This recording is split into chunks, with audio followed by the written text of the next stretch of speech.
নমস্কার, থালি কাহিনীর আরও একটি শর্ট ভিডিওতে আপনাদের সকলকে স্বাগত জানাই। আজ চলে এসেছি একটি অসমীয়া থালির ভিডিও নিয়ে।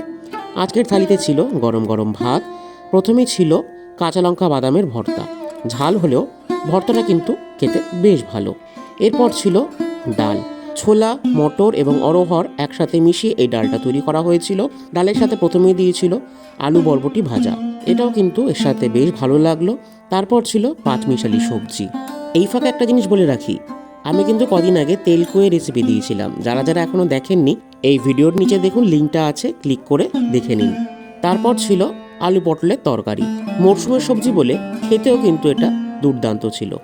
আর সবশেষে ছিল এই থালির সব থেকে সেরা আকর্ষণ, আলু দিয়ে লাল লাল মুরগির ঝোল।